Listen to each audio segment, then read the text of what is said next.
हाय everyone, हमने कई बार zero factorial equal to one maths के अंदर यूज़ करा होगा।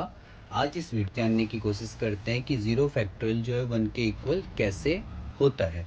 तो देखिए, इसको समझने के लिए फर्स्ट ऑफ ऑल हमें ये पता होना चाहिए कि फैक्टोरियल एक्चुअल में होते क्या हैं। तो किसी भी नेचुरल नंबर का फैक्टोरियल उनसे छोटे जितने भी नेचुरल नंबर होते हैं उनका प्रोडक्ट अप टू वन तक का कहलाता है। एग्जाम्पल के लिए अगर 3 के फैक्टोरियल की बात करें तो वो इक्वल हो जाएगा 3 इंटू टू इंटू वन, जो कि 6 के इक्वल होता है। 2 फैक्टोरियल की बात करें तो वो इक्वल हो जाएगा 2 इंटू वन, जो 2 के इक्वल होता है। के बाद अब फैक्टोरियल फैक्टोरियल समझने के बाद zero factorial equal to one के इक्वल क्यों होता है, उसको समझने के लिए हम एक पैटर्न को यहाँ पे समझ लेते हैं।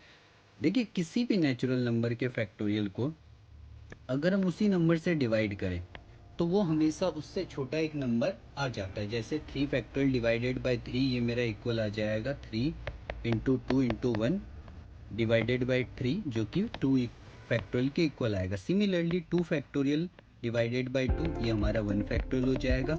अगर इसी पैटर्न को फॉलो करते हुए हम आगे देखें तो 1 फैक्टोरियल डिवाइडेड बाय 1, 1 में से लेस 1 करें तो हमारे पास जो रिजल्ट आएगा वो आ जाएगा 0। तो that means it is equal to the 0 factorial. और जब हम इसे सॉल्व करते हैं तो हमें क्लियरली मिलता है कि 0 फैक्टोरियल इक्वल टू किसके आएगा, 1 के।